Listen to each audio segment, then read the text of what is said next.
सुन्नियों के लिए इश्क़ अहमद का जाम लेके भारत में अहमद रजा आ गए। सुन्नियों के लिए इश्क़ अहमद का जाम लेके भारत में अहमद रजा आ गए। अदले फारूक को ताजगी बख्शने, अदले फारूक को ताजगी बख्शने, फिर उसी घर में अख्तर रजा आ गए। अदले फारूक को ताजगी बख्शने, फिर उसी घर में असजद रजा आ गए। आइए हजरात, अब मैं बिला ताखीर आपके दरमियान आलिम उलूम रब्बानी, खतीब लासानी, मुकर्रिर इरफानी, क़ारी कलाम रब्बानी, जिनके आने से नजदियों में आ जाती है परेशानी, वो मांगते हैं पानी, ये सुनाते हदीस नूरानी। नाम है हजरत अल्लामा मुफ्ती निसार अहमद मिसबाही साहब क़िबला मद्दसिल्लहु नूरानी। आए आगे से लेकर पीछे तक, दाएं से लेकर बाएं तक, सारा मजमा मुफ्ती साहब क़िबला का वेलकम खैर मकदम नारे तकबीर नारे रिसालत की सदाओं में करे। इस ख्याल से नारा लगाए, आला है कौन कौन, आली है कौन कौन, आला है कौन कौन, आली है कौन कौन, मौला अली के दर का सवाली है कौन कौन, आला है कौन कौन, आली है कौन कौन, मौला अली के दर का सवाली है कौन कौन। अहमद रजा के नाम का नारा लगा के देख, अहमद रजा के नाम का नारा लगा के देख, चेहरे बताएंगे कि हलाली है कौन कौन, चेहरा बताएगा हलाली है कौन कौन। आए मेरी आवाज के साथ आप भी आवाज लगाए, मुफ्ती साहब क़िबला का वेलकम खैर मकदम नारे तकबीर नारे रिसालत की सदाओं में करे। हाथ को 12वीं का झंडा बनाकर नारा लगाए, नारे तकबीर नारे रिसालत, नारे रिसालत, जश्न ईद मिलादुन नबी, सरकार की आमद, सरकार की आमद, गौस का दामन, खाजा का दामन, खाजा का हिंदुस्तान, मसलक आला हजरत, बस्ती बस्ती करिया करिया, बस्ती बस्ती करिया करिया, फैजान सरकार ताज शरिया, फैजान सरकार कायद मिल्लत, फैजान सरकार मुहद्दिस कबीर हजरत अल्लामा मुफ्ती निसार अहमद मिसबाही साहब क़िबला, ज़िलही मरकज़ी मिलाद कमेटी निज़ामाबाद, नारे तकबीर नारे रिसालत। हजरत मुनीर रसा की अकीदत ये कहती है, ऐसी तकरीर सुनाओ, ऐसी तकरीर सुनाओ, ऐसी तकरीर सुनाओ। कैसी तकरीर? इधर वाले सुने तो सुनकर करार आ जाए, अगर सुन्नी सुने तो सुनकर करार आ जाए, अगर वहां भी सुन ले तो सुनकर बुखार आ जाए।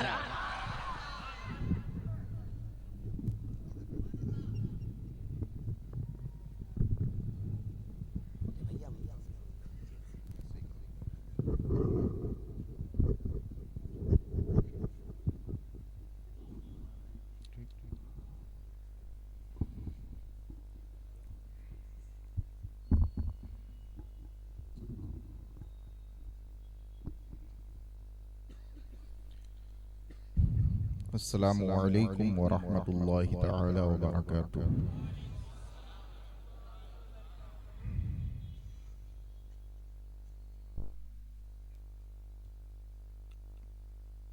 अल्हम्दुलिल्लाह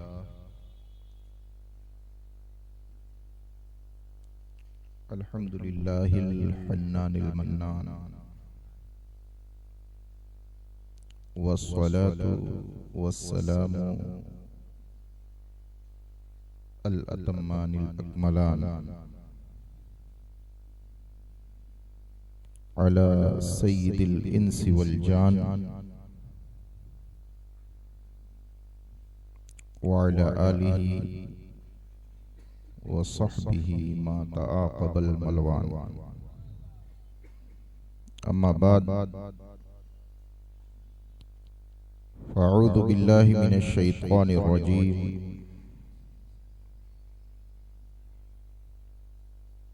बिस्मिल्लाहिर रहमानिर रहीम।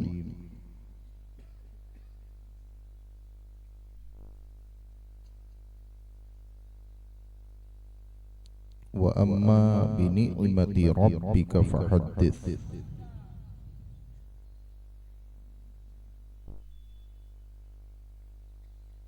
सदक़ल्लाहु मौलाना अल-अज़ीम व बल्लगना रसूलुहुल अमीनुल हादियुल करीमुर रऊफुर रहीम।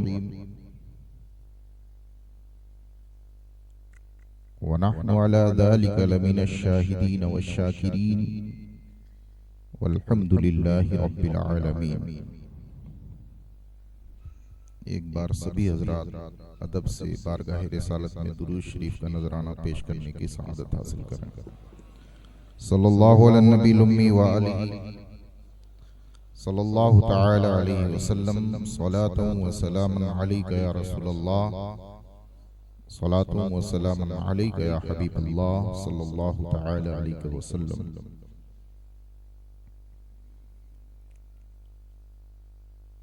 अल्लाह तबारक व तआला का लाख लाख एहसान और शुक्र है कि वो अपने हबीब के जिक्र पाक की हमें बार बार सआदत अता फरमाता है।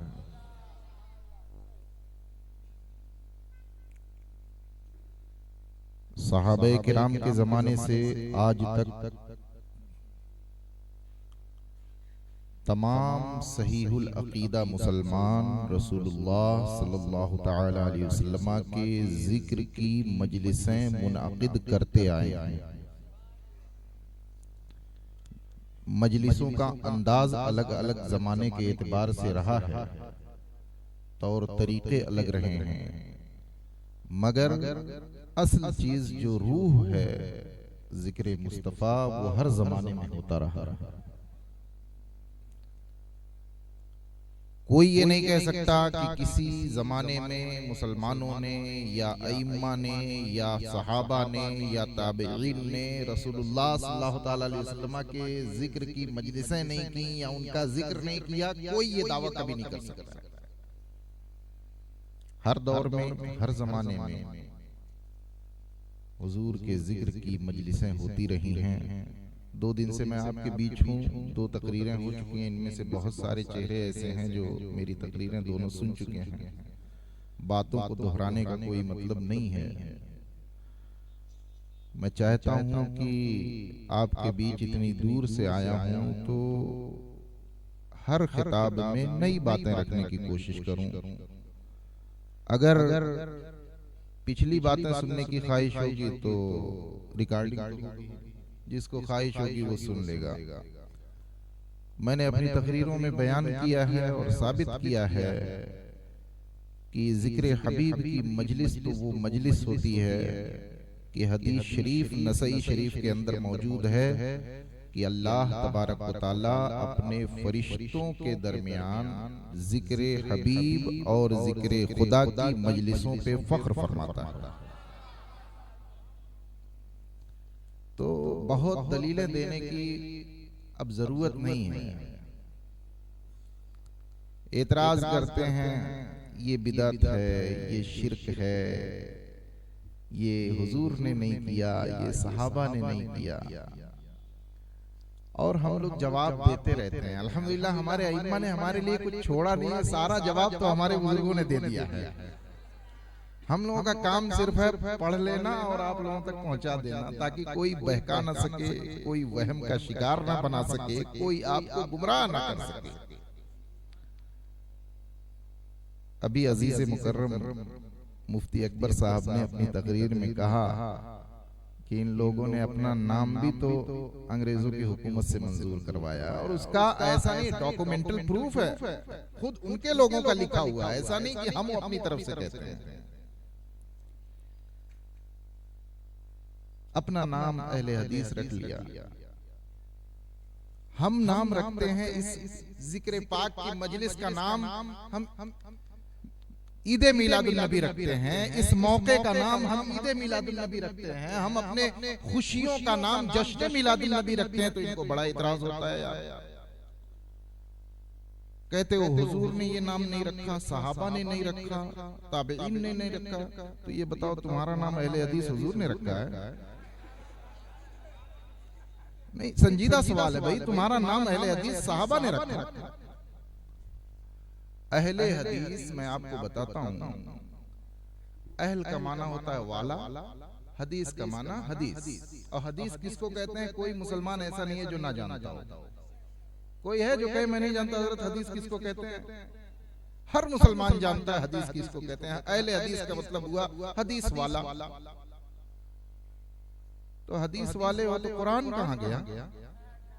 कुरान नहीं चाहिए क्या?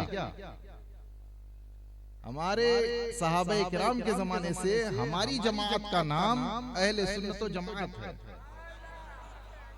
अहले सुन्नत जमात है। जमात का मतलब वो जमात जो रसूलुल्लाह सल्लल्लाहु अलैहि वसल्लम ने तश्कील दी, जिसके पास कुरान है। और अहले सुन्नत का मतलब वो लोग जिनके पास रसूलुल्लाह सल्लल्लाहु अलैहि वसल्लम की सुन्नत है।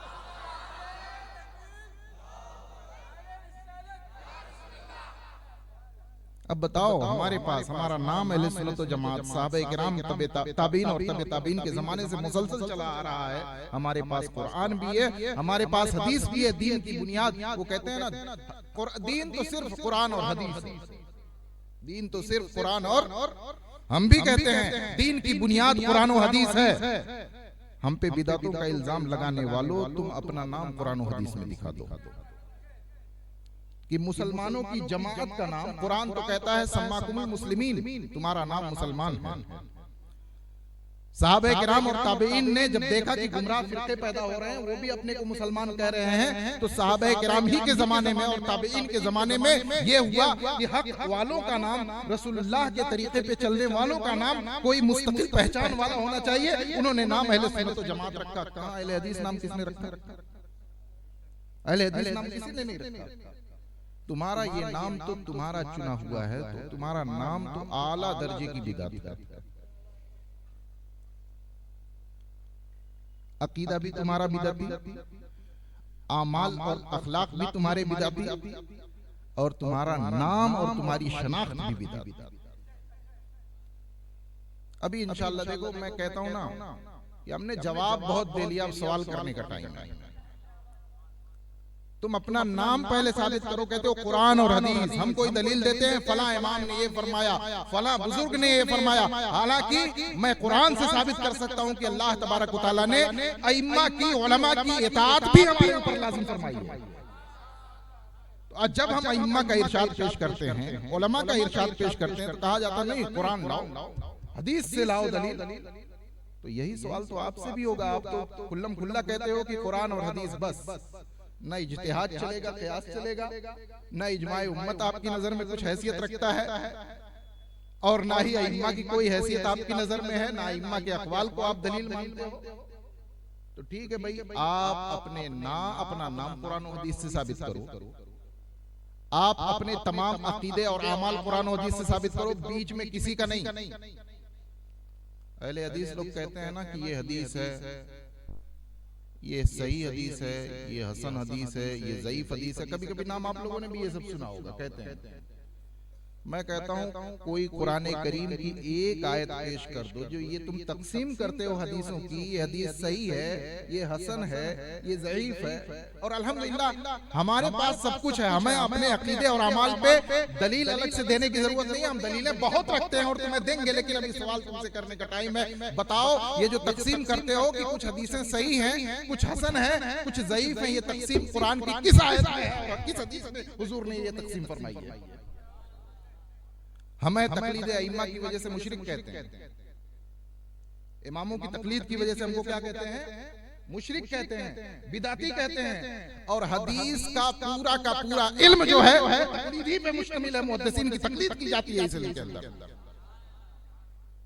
इमाम बुखारी ने कह दिया कि हदीस सही है, आंख बंद करके हम मान लेते हैं कि इमाम बुखारी सही कह रहे हैं तो सही हदीस है। दलील क्या है? एक आम गैर मुक़ल्लिद से जाके पूछ लीजिए, कभी क़यामत तक वो दलील नहीं दे पाएगा कि इस हदीस के सही होने की दलील क्या है। रसूलुल्लाह सल्लल्लाहु अलैहि वसल्लम की सच्ची सही हदीस है, मुहद्दिसीन ने कह दिया, आंख बंद करके तस्लीम कर लिया। इसके सिवा तकलीद और किसको कहते हैं जो तुम खुद भी कर रहे हो? तो तकलीद तो आप भी करते हो,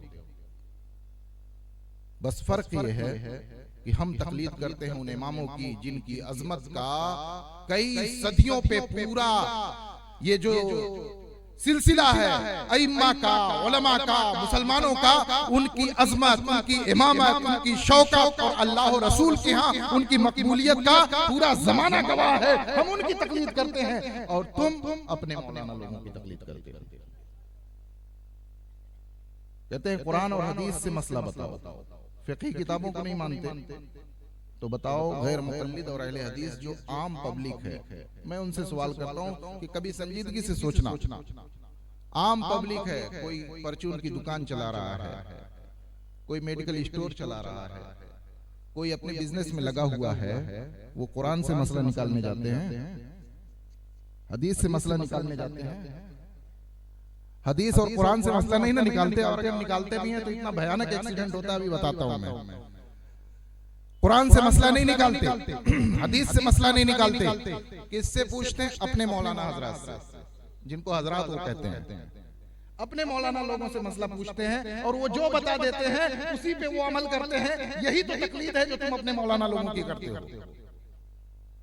इनके मौलवियों ने साफ कहा, यार जब तुमने इमाम, परसों की तकरीर में शायद मैंने पेश किया था, वहीदुज़्ज़मा किरानी ने लिखा कि यार ये कौन सा इंसाफ है, इमाम अबू हनीफा जो ताबई हैं, जिन्होंने सहाबा की ज़ियारत की है, उनकी तकलीद तुमने छोड़ी, इमाम मालिक की तकलीद तुमने छोड़ी, इमाम शाफिई की तकलीद तुमने छोड़ी, इमाम अहमद बिन हंबल की तकलीद तुमने छोड़ी, तो इब्न तैमिया, इब्न क़य्यिम और शौकानी की तकलीद करने की कौन सी जरूरत है?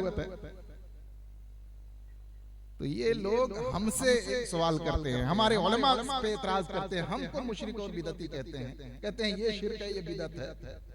हम कहते हैं तुम्हारा दावा है कि अहले हदीस के दो उसूल क़ाल अल्लाह व क़ाल रसूल, तो ठीक है, अपनी सारी बातें तुमको क़ाल अल्लाह और क़ाल रसूल यानी कुरान और हदीस से साबित करनी है। हमारे सवालात के जवाब दो, न तुम अपने अकीदे कुरान और हदीस से साफ साबित कर। कहते हैं ये चीज फर्ज है, ये चीज वाजिब है, ये चीज हराम है, ये चीज मकरूह है। कहते हैं कि नहीं कहते हैं वो लोग भी? दिखाओ कुरान में कहाँ लिखा है कि फला काम फर्ज है, फला काम वाजिब है, फला काम सुन्नत है, फला काम मुस्ताहब है, फला काम हराम है, फला काम मकरूह है, फला काम खिलाफे औला है, फला काम नाजायज है। ये खास हर अमल के बारे में तुम कुरान और हदीस में दिखाओ। ये क़यामत तक के लिए तुमको हमारा चैलेंज है। नहीं दिखा सकते, क्यों? क्योंकि ये हमारे इल्म मुजतहिदीन का अता किया हुआ ये सरमाया है जो मुकल्लिदीन के पास है। तुम इस मामले में हमारे इल्म मुजतहिदीन के दिए हुए उसूलों को चोरी करते हो। तुम्हारे पास नहीं है कुछ कि तुम फर्ज और वाजिब और सुन्नत और मुस्ताहब की तकसीम करके दिखा दो। ना कुरान में इबादतों की इस तरह तकसीम की गई है, ना हदीस में इबादतों की इस तरह तकसीम की गई है। किस बुनियाद पे कहते हो? तुम हमारे इल्म के उसूल चोरी करते हो, हमारे अइम्मा के बनाए हुए उसूलों को लेकर के अपनी जिंदगी गुजारते हो। कहते हो नमाज में ये चीज फर्ज है, नमाज में ये चीज वाजिब है। जिस चीज के बारे में तुम कहते हो कि नमाज में ये चीज वाजिब है, नमाज में ये चीज मुस्ताहब है, तुम दिखाओ कि हदीस शरीफ में वही बयानी लिखता हो कि नमाज में ये चीज मुस्ताहब है। दिखा पाएंगे कभी? कभी नहीं दिखा सकते, क्योंकि ये जो फर्क है ये हमारे इल्म मुजतहिदीन ने हमें बताया है। हमारे इल्म मुजतहिदीन ने कुरान और हदीस के समंदर में गोताज़नी करके ये मोती निकाल के हमें अता फरमाए हैं। ये दौलत हमारे पास है, मुकल्लिदीन के पास है। जो लोग तकलीद को शिर्क कहते हैं, हकीकत ये है वो खुद तकलीद में गिरफ्तार हैं। और बात ये है कि हमारे पास तो इजमाली दलील होती है तकलीद की। इजमाली दलील उलमा जानते हैं। इजमाली दलील ये होती है कि हम आंख बंद करके कह सकते हैं कि हमारे अइम्मा ने जो कहा है कुरान और हदीस से कहा है। किसी बाप दादा से सुन करके नहीं कहा, किसी परदादा से नकल करके नहीं कहा, किसी आम इंसान से नकल करके नहीं कहा है। हम साफ लफ्जों में कहते हैं, हम मानते हैं कि हमारे अइम्मा ने जो कुछ कहा है वो कुरान और हदीस से निकाल करके कहा है, अपनी जानिब से कुछ नहीं कहा है। लेकिन तुम कहां से कहते हो भाई? तुम्हारे पास दलील है? तुम तो कहते हो अइम्मा ने जो निकाल के दिया है सब शिर्क है, उनकी तकलीद करना शिर्क। तो तुमने तो बिल्कुल वही काफिरों मुशरिकों वाली तकलीद कर ली। जब उनसे कहा जाता था, सहाबा कहते ईमान ले आओ, तो क्या कहते थे? हम तो अपने बाप दादा वाले रास्ते पे रहेंगे। अब बाप दादा वाला रास्ता क्या था? कोई दलील नहीं, कुफ्र और शिर्क का रास्ता था, एकदम अंधी तकलीद जिसको कहते हैं, कोई दलील नहीं। वही इनकी तकलीद का हाल है, अंधी तकलीद। इनका हाल ये है, मैं आपको बताऊं, शायद आप आम पब्लिक हैं, आप लोग नहीं जानेंगे। कभी उलमा से राबिता रखें। ये लोग जब आपको बहकाने की कोशिश करें, अपने उलमा अहले सुन्नत के पास आए, अपने उलमा अहले सुन्नत के पास आए, तब समझ में आएगा इनकी अंधी तकलीद का ये आलम है कि इब्ने तैमिया एक शख्स गुजरा है जिसने माअज़ल्लाह सुम्मा माअज़ल्लाह रसूलुल्लाह सल्लल्लाहु तआला अलैहि वसल्लम के रोज़े अतहर की ज़ियारत की नीयत से सफर करने को हराम करार दे दिया। रोज़े अतहर की ज़ियारत, वो ज़ियारत जिसके बारे में फरमाया आका करीम ताजदार मदीना सल्लल्लाहु ताला अलैहि वसल्लम ने, मन हज वलम यजुरनी फकत जफानी, जो हज करे और मेरी ज़ियारत के लिए मेरी बारगाह में हाजिर ना हो, मदीने ना आए, उसने मेरे ऊपर जुल्म किया, मेरे साथ जफा की है। वो ज़ियारत जिसकी इतनी अहमियत है, हुजूर फरमा रहे हैं मन ज़ारा कब्री वजबत लहू शफाअती, जो मेरी कब्र की ज़ियारत के लिए आए उसके लिए मेरी शफाअत वाजिब हो जाती है। ये अज़मत वाली ज़ियारत, ये अज़मत वाली जिसकी इस्लाम में ये अहमियत है, जिसे रसूलुल्लाह सल्लल्लाहु अलैहि वसल्लम ने ये अज़मत और अहमियत अता फरमाई है, उसके बारे में उस शख्स ने कहा कि हुजूर के रोजे की ज़ियारत की नियत से सफर करना हराम है। माज़ल्लाह रब्बिल आलमीन। उसी इब्ने तैमिया की अंधी तकलीद करते हैं। कैसी तकलीद?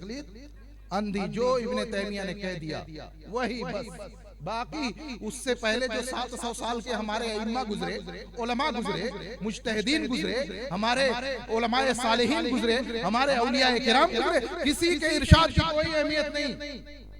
इमाम आज़म अबू हनीफा रज़ियल्लाहु ताला अन्हु हज के लिए तशरीफ लाए तो हज करें, मदीना मुनव्वरा हाज़िरी दे। इमाम शाफ़िई रज़ियल्लाहु ताला अन्हु हज के लिए तशरीफ लाए, हज करें तो मदीना मुनव्वरा हाज़िरी दें। इमाम मालिक, अभी मैंने आज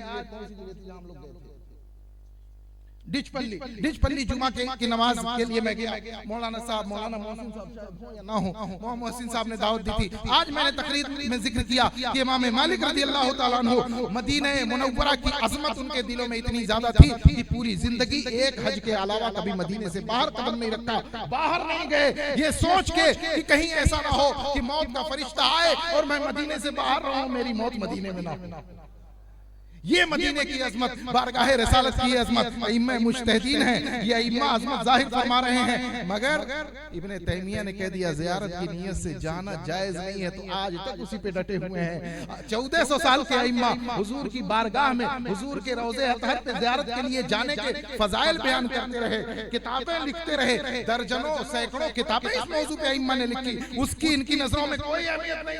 अगर है अहमियत तो उसी एक शख्स की है जिसके बारे में उसी जमाने के बहुत सारे इमाम ने, बहुत ने काफिर कहा, बहुत ने गुमराह कहा, बहुत ने अहले सुन्नत व जमात से खारिज, एक भटका हुआ शख्स कहा। वो जमाना, उस जमाने में अकाबिर इमाम मौजूद थे, बहुत से ने यहाँ तक कहा कि वो आदमी की अकल ही में कुछ गड़बड़ी है। इन्न फी अक्लिही शैअ। उसके शागिर्द इमाम ज़हबी गुजरे हैं, बहुत बड़े मुहद्दिस हैं, जिसको बात करनी हो हमारे पास आके बात करे। हमारे उलमा के पास आए जिनकी जूतियां सीधी करके अल्हम्दुलिल्लाह हमको भी बहुत कुछ मालूम है, जो इनसे बात करने के लिए अल्हम्दुलिल्लाह काफी है। उसके शागिर्द इब्ने तैमिया के शागिर्द अल्लामा शमसुद्दीन ज़हबी, इमाम शमसुद्दीन ज़हबी ने खत में बाकायदा लिख के कहा कि उसकी अक्ल में कुछ खराबी है, वो अक्ल में खराबी की वजह से ऐसी बातें करता है जो जमहूर अहले सुन्नत के खिलाफ है, जो अहले सुन्नत के मसलक के खिलाफ हुआ करती है।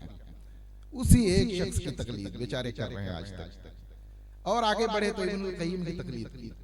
लेकिन अच्छी बातों में नहीं करते, कुछ अच्छी बातें भी वो लोग लिख गए हैं, अच्छी बातें भी वो लोग लिखा। ऐसा नहीं है कि इब्ने तैमिया ने अपनी किताबों में सब गुमराही ही गुमराही सिर्फ लिखी है, कोई कोई अच्छी बात भी लिखी है, लेकिन वो नहीं मानेंगे। अच्छी बात एक सुन लो उसने क्या लिखी, वो अच्छा नहीं है, वो तो गुमराह है। मगर उसने एक अच्छी बात लिखी, इक़्तिज़ाउस सिरातिल मुस्तक़ीम मुखालफत अस्हाबिल जहीम। इब्ने तैमिया की एक बड़ी मशहूर किताब है, मिस्र से अरब से बहुत सारी जगहों से छपी है, शायद इन लोगों ने छापी कि नहीं छापी नहीं मालूम। उसमें उसने लिखा है फताज़ीमुल मौलिद वत्तिखाज़हु मौसिमन कमा यफ़अलु बाज़ुन नास, कमा यफ़अलु बाज़ुन नास व यकूनु लहू फ़ीहि अज्रुन अज़ीम लिहुस्न क़स्दिही व लिहुब्बिही लिरसूलिल्लाहि सल्लल्लाहु तआला अलैहि वसल्लम। ये एक एक लफ्ज मैंने उसकी किताब का पढ़ के सुनाया।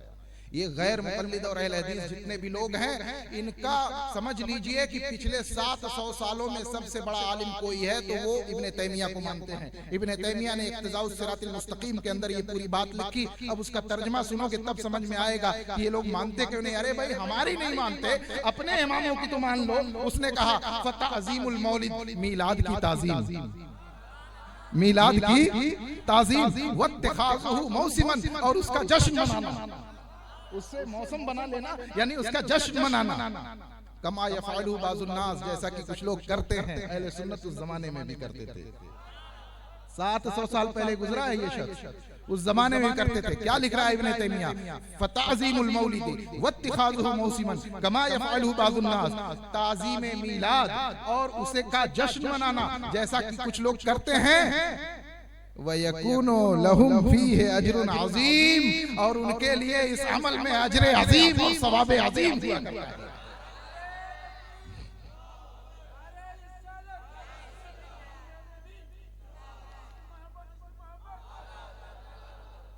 और ये भी कहा कि क्यों अजर अजीम है, ये भी बता दिया, ले हुस्ने क़स्द ही, अच्छी नीयत की वजह से। सबकी नीयत है अज़मत मुस्तफ़ा का इजहार किया जाए, सबकी नीयत है मोहब्बत रसूल का इजहार किया जाए, सबकी नीयत है जिक्र मुस्तफ़ा के चर्चे 400 बुलंद किए जाए, सबकी नीयत है अपने आका की अज़मतों के चर्चे किए जाए। कहा ले हुस्ने क़स्दिही व ले हुब्बिही लिरसूलिल्लाह, रसूलुल्लाह सल्लल्लाहु तआला अलैहि वसल्लम से मोहब्बत और उस शख्स की अच्छी नीयत की वजह से अल्लाह तबारक व तआला उसको अजर अज़ीम अता फरमाता है। ये नजर आता है कि इब्ने तैमिया ने बिदअत कहा, फला चीज को नाजायज कहा, ये सब दिखता है। ये नहीं दिखता जो कहा है कि मिलाद का जश्न मनाना अजर अजीम का बाइस है, सवाब अजीम मिला करता है, अच्छी नीयत जिनकी हुआ करती है।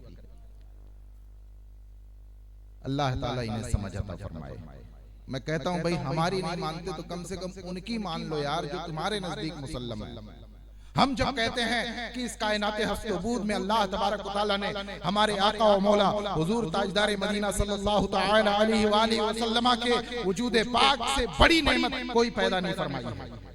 इस कायनात हस्तबूद में, दुनिया और आखिरत में, तहतुस सरा से लेके अर्शे बरी तक पूरी कायनात में सबसे बड़ी नेमत, सबसे अजीम चीज अगर कोई है तो वो वजूद मुस्तफा है, रसूलुल्लाह सल्लल्लाहु अलैहि वसल्लम की जात गिरामी है। हम कहते हैं तो ये लोग कहते हैं गुलू कर रहे हैं, भाई गुलू कर रहे हैं यार, अजीब आलम है तुम्हारा। तुमने सही बात यह है कि हुजूर की कद्र ही नहीं पहचानी, हुजूर की अजमत ही नहीं जानी। चलो तुम्हारे एक मौलवी की बात में पेश करता हूँ। ये इब्ने तैमिया का शागिर्द है इब्नुल क़य्यिम, बहुत किताबें उसने लिखी है। बदाइउल फवाइद एक किताब है इब्नुल क़य्यिम की, उसने उसमें एक बात नकल की है, किसकी? इमाम इब्ने अकील हम्बली की। गाढ़ी बातें नहीं ना कर रहा हूँ, नई बातें हो सकता है भाई आपके लिए, कोई बहुत गाढ़ी बातें नहीं ना, कोई मुश्किल बातें कर रहा हूं क्या? चलो भाई शायद मुश्किल हो रही हो तो अभी आसान कर देता हूं मैं। इब्ने तैमिया के शागिर्द इब्नुल क़य्यिम ने, ये अहले हदीसों की बात मैं इसलिए कर रहा हूं, सुना है इस इलाके में अहले हदीस लोग अहले सुन्नत व जमात के लिए शर फैला रहे हैं।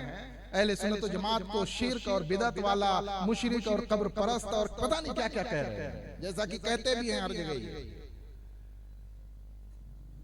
इब्नुल क़य्यिम ने अपनी किताब में इमाम इब्ने अकील हम्बली की एक बात लिखी है और लिख करके उस पे एतराज नहीं किया है, उसको नकल किया है, अच्छा मान करके नकल किया है।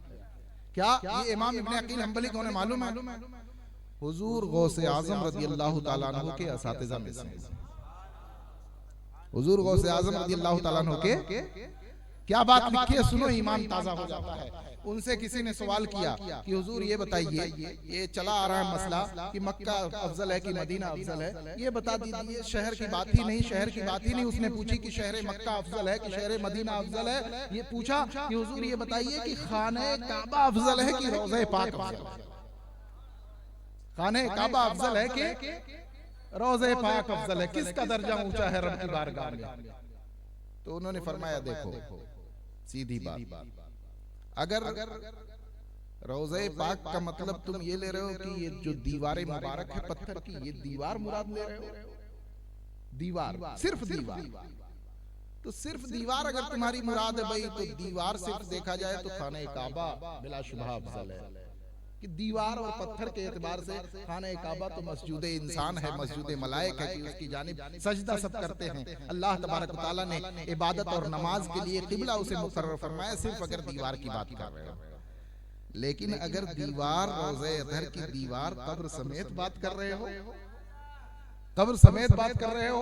वल्लाह मैं उनके अल्फाज बताऊं, फरमाते हैं अगर रोज़े अतहर यानी हुजूर सल्लल्लाहु ताला अलैहि वसल्लम की कब्र मुनव्वर समेत तुम बात करते हो कि कब्र मुनव्वर अफजल है कि खाने काबा अफजल है, तो ला वल्लाह अल्लाह की कसम खाने काबा अफजल नहीं है, बल्कि ये रोज़ा अफजल है। क्योंकि इस रोज़े के अंदर एक ऐसा जिस्म मुबारक है, फइन्ना फीहा जसदन लौ वज़िना बिल कौनैन लरजहा, क्योंकि इस रोज़े अतहर के अंदर एक ऐसा जिस्म मुबारक है कि अगर उसको कायनात दुनिया और उक़बा, दुनिया और आखिरत सबके मुकाबिल में लाया जाए तो यकीनन वही गालिब रहेगा, यकीनन वही आला रहेगा।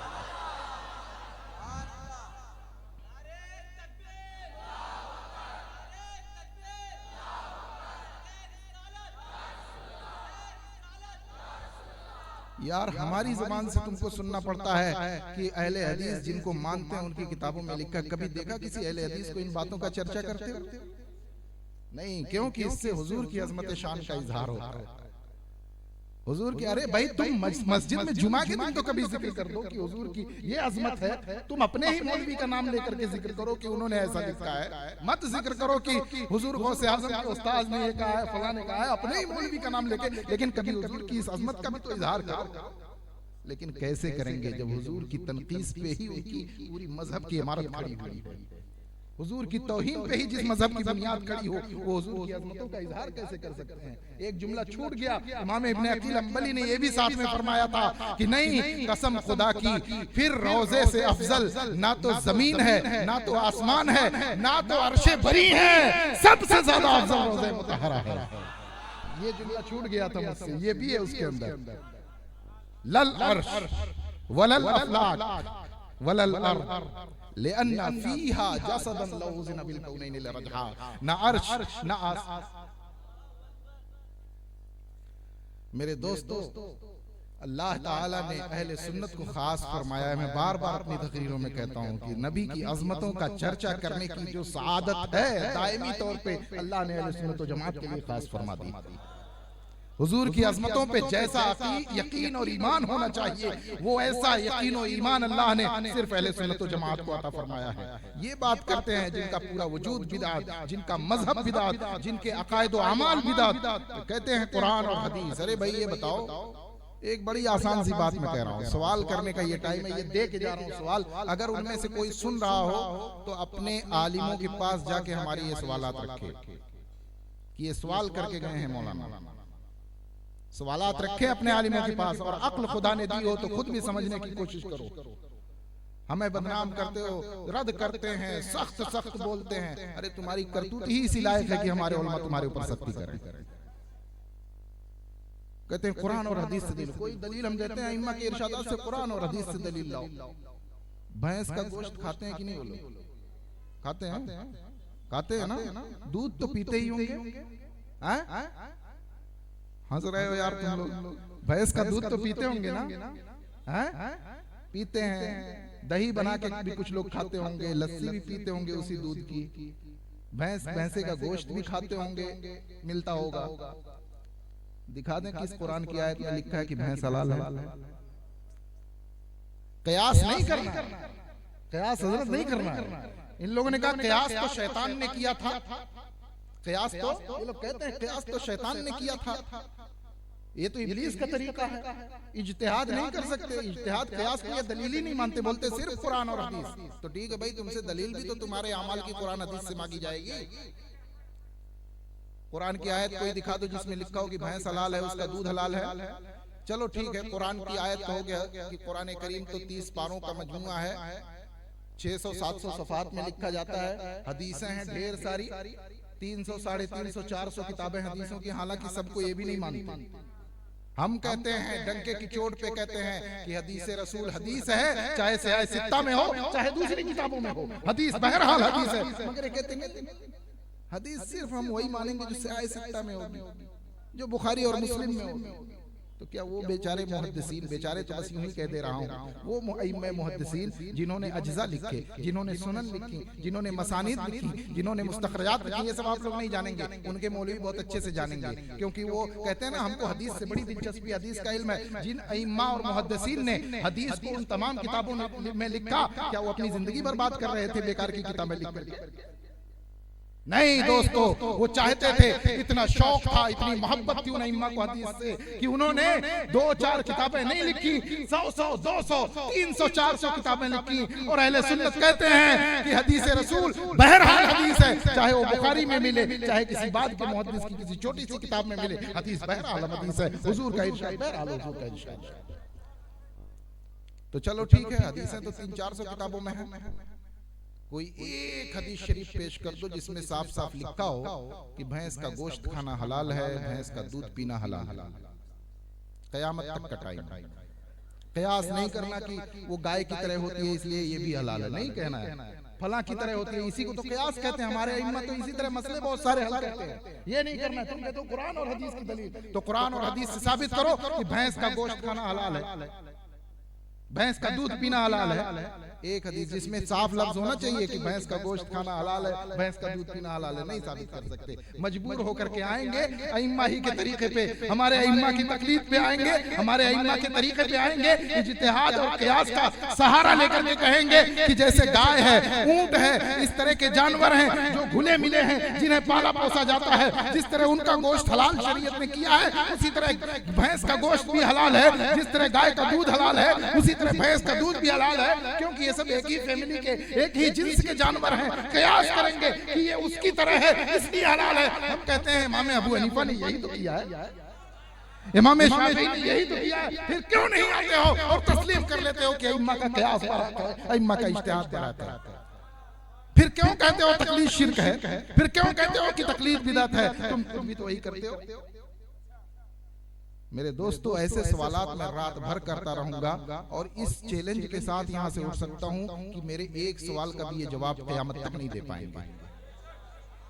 ये हम पे सवाल करते हैं, शिर्क और बिदअत का हम पे इल्जाम लगाते हैं, बिदअत का हम पे इल्जाम लगाते हैं। यार, हुजूर ने किस हदीस में कहा है कि जब तुम हदीस की सिर्फ 6 ही किताब मानना, बुखारी, मुस्लिम, अबू दाऊद, तिरमिजी, इब्न माजा और नसई। हुजूर ने किसी हदीस में कहा है क्या? ना कुरान में इसका हुक्म दिया गया, ना हदीस में हुक्म दिया गया। फिर किस बुनियाद पे तुम 300-400 किताबों में से सिर्फ 6 ही किताबों को मानने की बात करते हो? अंधी तकलीद है कि नहीं है? तो इस तरह के मैं सैकड़ों सवाल कर सकता हूँ और आज ही की तकरीर में बैठे बैठे कर सकता हूँ, लेकिन छोड़ो, इतने काफी हैं फिलहाल के लिए। फिर जिंदगी रही और इनमें कोई पढ़ा लिखा अगर होगा, संजीदा आदमी बात करने वाला, तो मुझसे फोन पे भी बात कर सकता है और हम मेरे सवालों का फिर वो जवाब देने की कोशिश करें। और 10 सवाल फिर इस तरह के रखूंगा। एक और आसान सी मिसाल दे दूं। हुजूर ने बुखारी शरीफ की हदीस में फरमाया है कि अगर तुम्हारे खाने पीने की चीज में मक्खी गिर जाए तो डुबो दो और निकाल के फेंक दो, फिर खा जाओ। यानी मक्खी गिरने से खाने पीने की चीज नापाक नहीं होती है, नापाक नहीं होती है। एकदम क्लियर मसला समझ में आ गया। लेकिन हदीस में खाली मक्खी का नाम है, मक्खी का सिर्फ नाम है, मच्छर का नाम नहीं है, जुगनू का नाम नहीं है, पतिंगों का नाम नहीं है, सिर्फ मक्खी का। अब उनसे सवाल करो कि तुम कहते हो कुरान और हदीस बस यही मानेंगे, तो ठीक है, मच्छर अगर खाने में गिर जाए तो खाना पाक है कि नापाक? हदीस से जवाब दो। पतिंगा गिर जाए तो पाक है कि नापाक? उसको क्या करना है? डुबो के फेंकना है या वैसे ही निकाल के फेंकना है? क्या हुक्म है वहां? हदीस से जवाब दे दो। नहीं दे पाएंगे, क्योंकि इस बारे में हदीस में तो सिर्फ मक्खी का नाम आया हुआ है, मक्खी का जिक्र है। ला मुहाला वहीं आएंगे पलट के। अइम्मा का जो तरीका है, कयास करेंगे कि जिस तरह मक्खी के जिस्म में खून नहीं होता है, उसी तरह मच्छर के जिस्म में खून नहीं होता है, छोटे पतिंगों के जिस्म में खून नहीं होता है। इसलिए उनके गिरने और मरने से, जिस तरह मक्खी के गिरने और मरने से पानी नापाक नहीं होता, दाल नापाक नहीं होती, दूध नापाक नहीं होता है, उसी तरह मच्छर पतिंगे जुगनू के गिरने से दाल पानी खाने की चीज नापाक नहीं होगी। कयास ही तो है, यही कयास मजबूर होकर के वो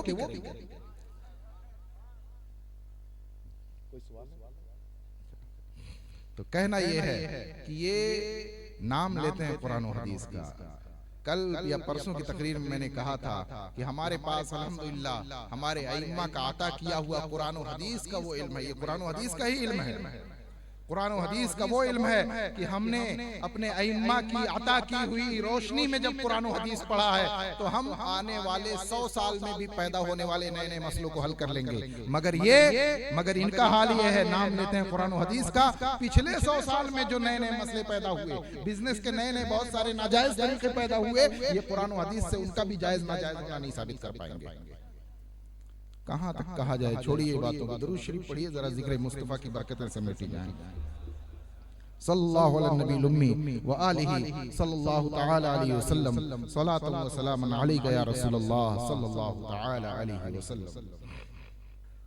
बहरहाल मिलाद मुबारक और हुजूर की अजमत के चर्चे सहाबे किराम के दौर से हो रहे हैं। देखिए एक बात याद आ गई, बात से बात निकलती है तो बात याद आ जाती है। बहरहाल अब सुन लीजिए, हजरत शाह फजल रहमान गंज मुरादाबादी रहमतुल्लाह ताला अलैह का नाम कितने लोगों ने सुना है? तकरीबन सारा सुन्नी, हर सुन्नी सुने हुए है। अभी 150 साल तकरीबन नहीं हुआ इनके विसाल को, 1313 हिजरी में विसाल हुआ है, 1444 चल रहा है, 121 साल पहले इनका विसाल हुआ। गंज मुरादाबाद शरीफ हमारी यूपी में लखनऊ के पास एक जगह, उन्नाव में एक जगह है गंज मुरादाबाद शरीफ, वहाँ हजरत का मज़ार पाक है। 100 साल से ज्यादा लंबी उम्र हुई है और ये वो शख्सियत है जिनकी ताजीम देवबंदी भी करते हैं और जिनकी ताजीम बड़े बड़े अहले हदीसों ने भी की है, जिनकी ताजीम बड़े बड़े, मैं आपको बताता हूं, अहले हदीसों में 2 नाम बहुत मशहूर हैं।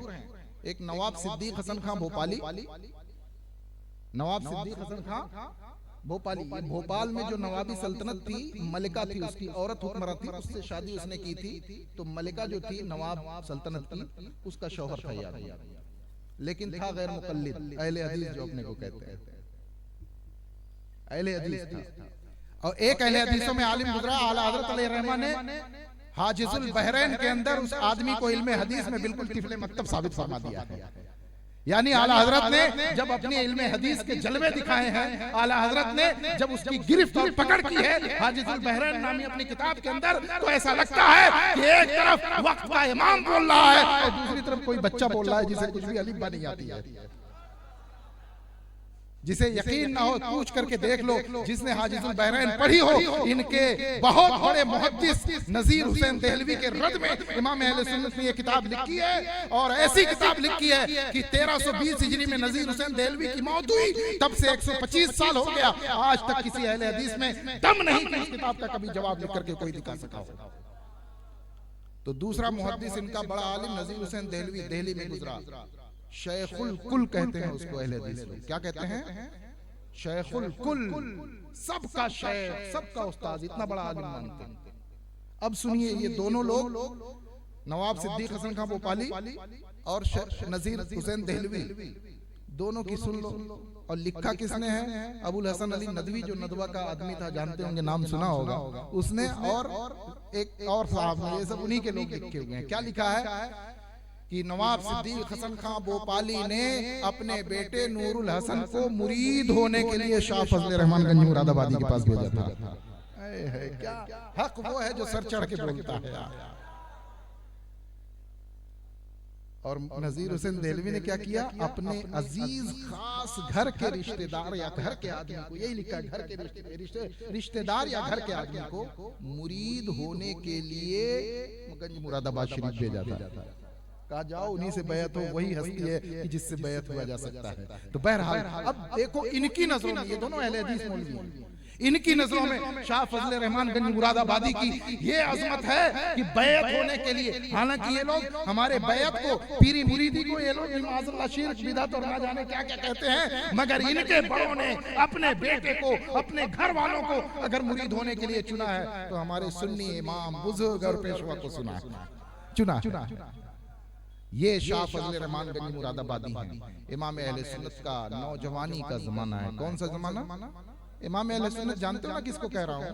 हर सुन्नी जानता है अल्हम्दुलिल्लाह। अहले सुन्नत के इमाम 14वीं सदी में, और हिंदुस्तान में आज जब कहा जाता है इमाम अहले सुन्नत, तो इमाम अहले सुन्नत से मुराद मुजद्दिदे इस्लाम, तर्जुमाने इस्लाम, ताजदारे बरेली हुजूर आला हज़रत रज़ियल्लाहु तआला अन्हु मुराद हुआ करते हैं।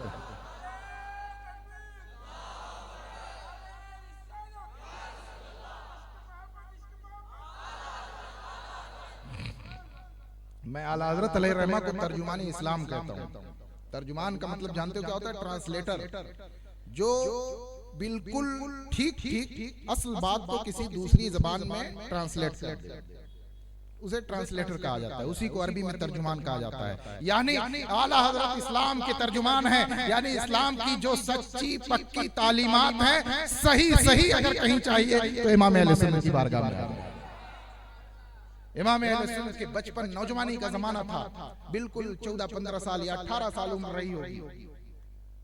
इमाम अहले सुन्नत को तो सूफिया से मोहब्बत, बुजुर्गों से मोहब्बत।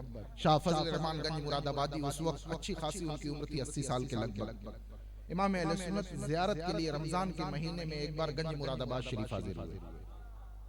इमाम अहले सुन्नत उस वक्त उम्र कितनी, 16-17 साल, ज़ियारत के लिए हाजिर हुए। और चूंकि इमाम अहले सुन्नत के वालिद गिरामी अल्लामा नकी अली खान इमामुल मुतकल्लिमीन हैं, रईसुल उलमा हैं, उनकी शोहरत के चर्चे चारों जानिब थे। जाके इतना कह देते कि अल्लामा नकी अली खां के बेटे आए हुए हैं, बहुत ज्यादा इज्जत और एहतराम वैसे ही हो जाता। मगर नहीं, आला हजरत ने बहुत बड़ा सबक दिया कि जब बड़ों की दरबार में जाओ, बड़ों की बारगाह में जाओ, तो अपनी बड़ी निस्बतें जाके वहां ना जाहिर करो, अपने को फकीर बना के पेश करो, अपने को छोटा बना के पेश करो। आला हजरत तशरीफ ले गए, रमजान का महीना था, आखिरी अशरा चल रहा था, बाहर से पैगाम भिजवाया अंदर खानकाह में किसी के जरिए, ज्यादा वक्त हो रहा क्या, पैगाम भिजवाया कि जाके हजरत से अर्ज कर दो कि बरेली से एक आदमी हाजिर हुआ है ज़ियारत के लिए।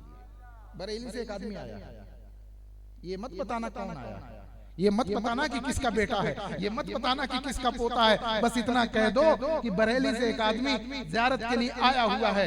वो साहब अंदर गए। शाह फजल रहमान गंज मुरादाबादी अपने हुजरे के अंदर थे, आला हजरत हुजरे के बाहर नहीं थे, दालान में नहीं थे, पूरी खानकाह के बाहर थे, दरवाजे पे। जाके जब उस शख्स ने कहा है कि हुजूर बरेली से एक शख्स आया हुआ है, उन्होंने फौरन आंखें खोली और फरमाया वो क्यों आए हैं, वो तो खुद इतने बड़े आलिम हैं। ये बुजुर्गों की नजर होती है। उन्होंने आंखें खोली, कमरे के अंदर बैठे बैठे फरमा दिया वो क्यों आए हैं, वो तो खुद इतने बड़े आलिम हैं। यानी उन्हें यहाँ आने की जरूरत नहीं है, उन्हें तो अल्लाह तबारक व तआला पहले ही नवाज चुका है। वो क्यों आए हैं, वो तो इतने बड़े आलिम हैं, उनके वो आलिम हैं, उनके वालिद आलिम हैं, उनके दादा आलिम हैं, वो क्यों आए हैं। लेकिन बहरहाल हुक्म दिया कि ठीक है, उन्हें बुला लाओ, अंदर लाओ। बहुत मोहब्बत से नवाजा शाह फजल रहमान गंज मुरादाबादी ने। तो आला हज़रत खुद बयान फरमाते हैं कि इसरार कर करके, रोक रोक करके मुझे 2 दिन या 3 दिन उन्होंने रोके रखा, अपनी खानकाह में मेहमान बना करके मुझे रखा। ये हैं आला हजरत कि वक्त के औलिया जिन पे नाज करते हैं, वक्त के औलिया जिनकी मेजबानी के लिए इसरार करके उन्हें रोकते हैं। वक्त के औलिया बल्कि खुद उनके पीरो मुर्शिद कहते हैं कि अभी तक फिक्र दामनगीर थी कि अल्लाह की बारगाह में क्या पेश करूंगा, क्या ले करके जाऊंगा, कयामत में रब पूछेगा तो क्या जवाब दूंगा। कि जब पूछेगा कि आले रसूल तू मेरे लिए क्या लेके आया है, मगर अब इनके बैत कर लेने के बाद वो फिक्र दूर हो गई। अब मौला पूछेगा कि आले रसूल मेरे लिए क्या लाया है, मैं अहमद रजा को पेश कर दूंगा। मौला तेरे लिए अहमद रजा लेकर के आया।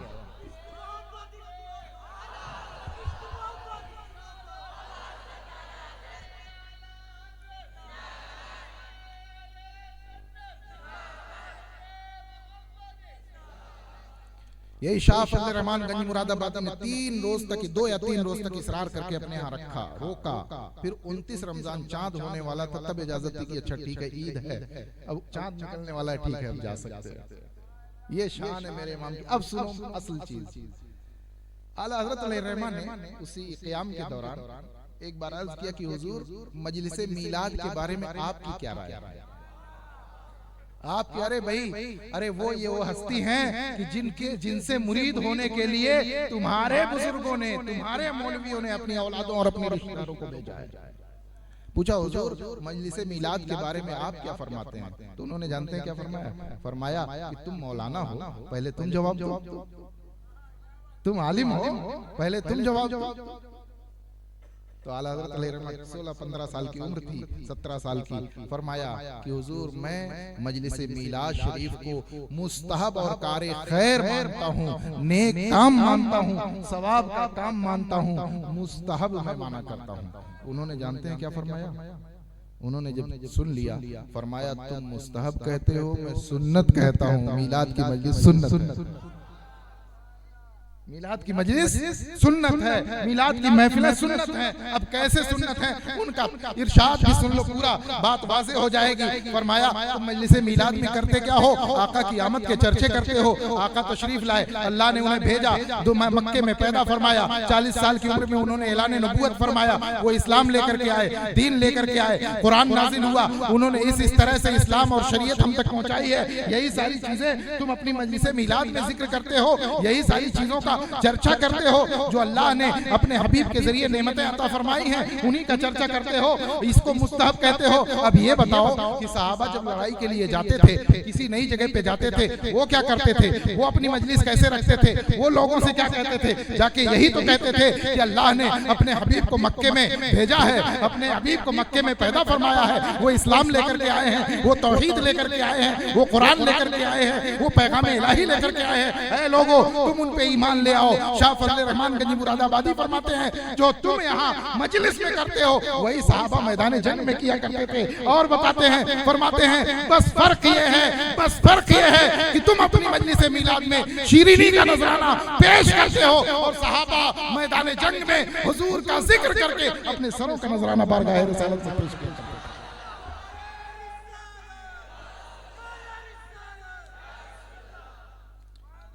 फरमाया इसलिए मैं कहता हूं कि मीलाद सुन्नत है, सहाबा का तरीका है, सहाबा किराम की सुन्नत है। ये वक्त के जलील कद्र वली फरमा रहे हैं। और सुन लो, देवबंद वाली ये मस्जिद सुना देवबंदियों की है।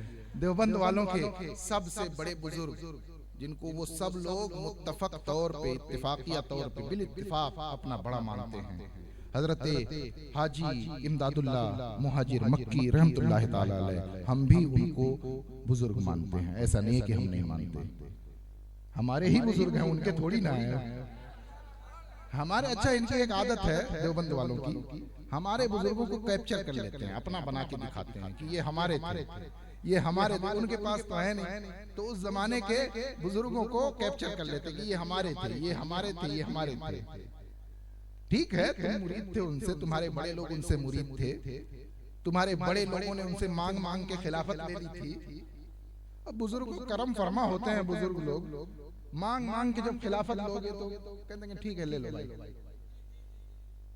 हालांकि खिलाफत खलीफा सच्चा तो वो होता है कि मुर्शिद सामने वाले को अहल देख करके, लायक व फायक देख करके, बगैर मांगे खुद से खिलाफत अता फरमा दे। जैसे इमाम अहले सुन्नत को मुरीद करते ही शाह आले रसूल अहमदी ने फौरन खलीफा अपना बना दिया था और हर चीज की इजाजत अता फरमा दी थी। लेकिन इन लोगों ने, इनके जो बड़े थे हाजी इमदादुल्लाह मुहाजिर मक्की से मांग मांग के खिलाफत दी थी। जिन दो लोगों को अपनी मर्जी से उन्होंने खिलाफत दी थी ना, अपनी मर्जी से, अल्हम्दुलिल्लाह वो जिंदगी भर मजहब अहले सुन्नत पे कायम रहे। तो शाह हजरत हाजी इमदादुल्लाह मुहाजिर मक्की रहमतुल्लाह ताला अलैह, जब हिंदुस्तान में इन लोगों ने फितना खड़ा किया, मजलिस मीलाद बिदात है, उर्स करना हराम है, ईसाले सवाब करना नाजायज है, ये नाजायज, वो नाजायज, ये बिदात, ये शिर्क, ये फला, ये ढिका करना शुरू किया। तो अब ये हुआ कि भाई सवाल करके हाजी साहब से ही फैसला करवा लिया जाए। इनके पीर हैं, इनके बड़े हैं, वो जो फैसला कर देंगे वही कबूल कर लिया जाएगा, खुद इनको भी कबूल कर लेना चाहिए। लेकिन एक बात याद रखो दोस्तों, पीर के मजहब पे अगर आदमी है, यानी अकीदे के एतबार से पीर के मजहब पे अगर आदमी है, तब तो उस पीर का मुरीद वो माना जाएगा। लेकिन अगर पीर का ही मजहब छोड़ दे अकीदे का, तो फिर वो पीर के मजहब पे है। अरे भाई, बैयत और मुरीदी जो होती है ये तो सिर्फ बरकत के लिए और सिलसिला जोड़ने के लिए होती है, असल तो अकीदा ही है, असल तो अकीदा ही है। अब पूछा गया उनसे सवाल उर्स के बारे में, मीलाद के बारे में, कई 7 सवाल हुए। क्या सवाल हुए? 7 सवाल। उनका जवाब भी उन्होंने दिया और उस सवाल जवाब के मजमुए का नाम फैसले हफ्त मसला है, एक किताब है पतली सी, उन्होंने जवाब दिया और अल्हम्दुलिल्लाह हर सवाल का जवाब मसलके अहले सुन्नत व जमात के मुताबिक दिया उस किताब के अंदर। अब सुन लो मीलाद की इस मजलिस के बारे में। मीलाद की मजलिस के बारे में उन्होंने लिखा कि फकीर का मशरब ये है, मशरब का मतलब मजहब, तरीका, फकीर का मशरब ये है कि महफिल मीलाद को मुस्तहब जानता है, बिदअत नहीं कहा, नाजायज नहीं कहा, क्या कहा? मुस्तहब।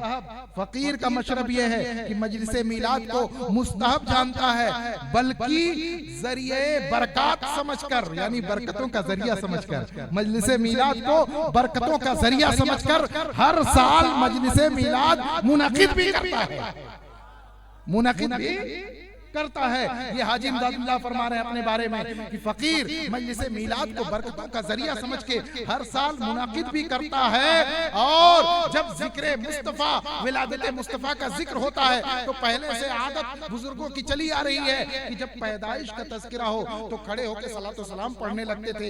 ये तरीका सदियों से चला आ रहा है। फरमाते हैं और क़याम जब करता हूँ, यानी पैदाइश का जिक्र होते वक्त खड़े होकर के जब हुजूर पे सलाम हूं तो लुत्फो लज्जत पाया करता हूं। ये हाजी इमदादुल्लाह मुहाजिर मक्की का मज़हब है।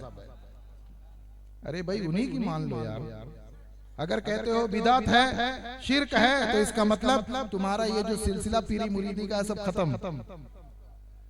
खत्म हुआ कि नहीं हुआ? अरे तुम्हारे पीर बिदती हो जाएंगे। बदमज़हब शिर्क है तो मुशरिक, फिर तो सिलसिला ही खत्म। बदमज़हब पीर से मुरीद होना ही जायज नहीं है। बदमज़हब पीर से सिलसिला ही नहीं जुड़ता है। सिलसिला जुड़ता है खुश अकीदा पीर से, सही अकीदा पीर से, जिसका अकीदा सहाबा इकराम के अकीदे तक बिल्कुल सही हो, उससे सिलसिला जुड़ता है। जब तुमने ऐसा मसला बना लिया, ऐसा अकीदा गढ़ लिया जिसके हिसाब से तुम्हारे पीर ही बिदती हो गए, तो तुम्हारा सिलसिला ही टूट गया, सिलसिला ही खत्म हो गया। किस तरह से दावत है? तो बहरहाल अल्लाह इनको समझ अता फरमाए, हिदायत अता फरमाए। बातें बहुत की जाएंगी, बहरहाल अभी इंशाल्लाह और गुफ्तगू करूंगा, आप लोग सुनेंगे ना? शायद बहुत सारे लोग होंगे जिनके लिए कुछ बातें नहीं होंगी, मैं मान रहा हूँ नहीं है, और कुछ बातें ऐसी भी लग रही होंगी जो शायद आपकी समझ के ऊपर जा रही हो, ऐसा भी कह सकते हैं। लेकिन मैं कोशिश करता हूँ कि ऐसी बात ना करूँ जो बाउंस चली जाए, थोड़ा समझ में आ जाए बात। अल्लाह तबारक व तआला से दुआ है कि अल्लाह ताला हमें जिंदगी भर इसी मसलके हक़ पर कायम दायम रखे और इसी मसलके हक़, मसलके आला हज़रत पे हमें मौत भी अता फरमाए। बहरहाल अब आगे सुनिए। तशरीफ ले आइए।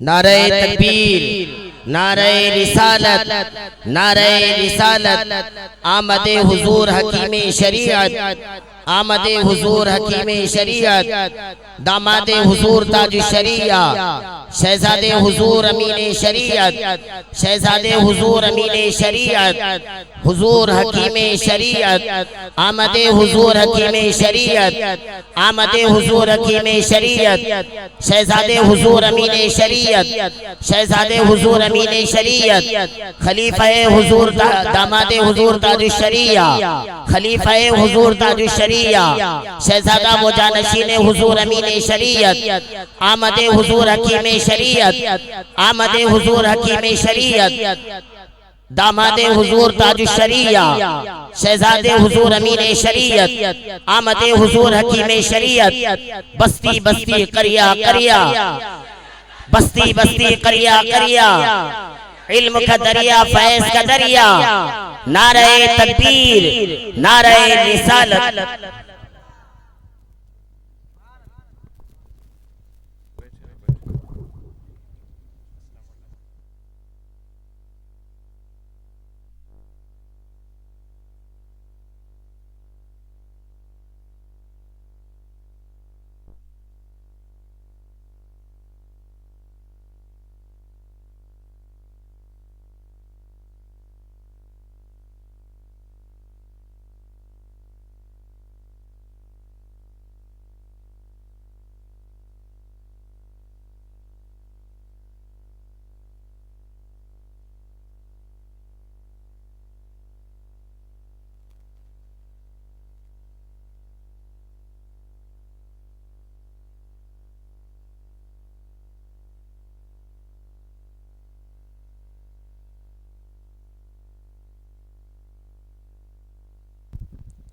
हज़रात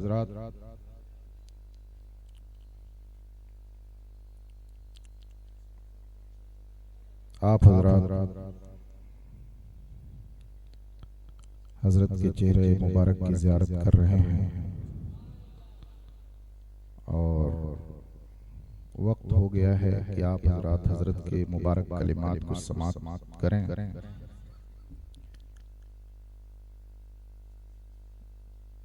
हम जैसे लोगों का अपने बड़ों की मौजूदगी में बोलना,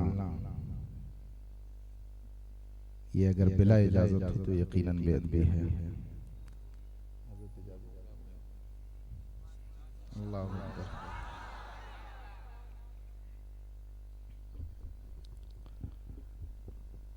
हजरत की इजाजत से मैं बात आगे पेश करने की कोशिश करता हूँ। तो अल्लाह तबारक व तआला ने ये नेमत उज़्मा अहले सुन्नत व जमात के मुक़द्दर में लिख दी है। हबीबे अकरम सल्लल्लाहु तआला अलैहि वसल्लम के ज़िक्र पाक और उनकी अज़मतों के चर्चे करने की जो सआदत उज़्मा है वो खास अहले सुन्नत व जमात को अल्लाह ने अता फरमाई। और ये अच्छा अकीदा और ये प्यारा जज्बा हमें इमाम अहले सुन्नत ने अता फरमाया है। इमाम अहले सुन्नत का नाम ही खुश अकीदगी के लिए काफी है। इमाम अहले सुन्नत के जमाने में जो मक्का मुकर्रमा के उलमा थे, शायद आपने ये बात बारहा सुनी होगी, लेकिन एक बार मुझसे भी सुन लीजिए।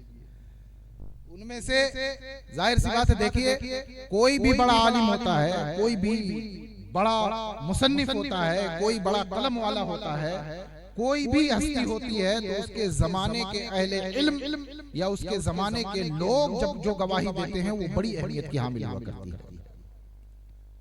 कुछ शख्सियतें ऐसी होती हैं कि वो इस्लाम की शनाख्त और हक की पहचान बन जाया करती है। इमाम अहमद बिन हंबल रज़ियल्लाहु ताला अन्हु अपने जमाने में मुजद्दिद इस्लाम थे, बिला शुबहा उनकी इस्लाम और मजहब अहले सुन्नत व जमात की हिफाजत में अपने जमाने में बड़ी खिदमत रही हैं। अइम्मा ने लिखा है कि हम जिसको देखते हैं बगदाद के अंदर कि वो इमाम अहमद बिन हंबल का नाम अकीदत व मोहब्बत से लेता है, हम जान जाते हैं कि ये सुन्नी है, ये बदमज़हब हो ही नहीं सकता है।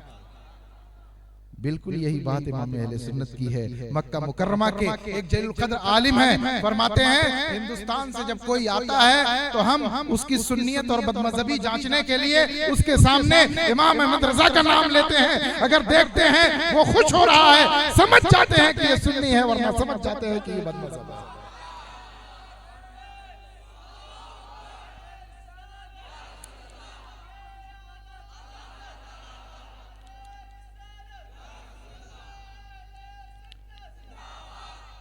ये तो 100 साल पहले वहाबियों ने अंग्रेजों से मिल करके शिर्क और बिदअत का इल्जाम लगा करके मुसलमानों पर अंग्रेजों से मदद ले लेकर के डाका जनी करके हिजाज मुकद्दस पे कब्जा कर लिया।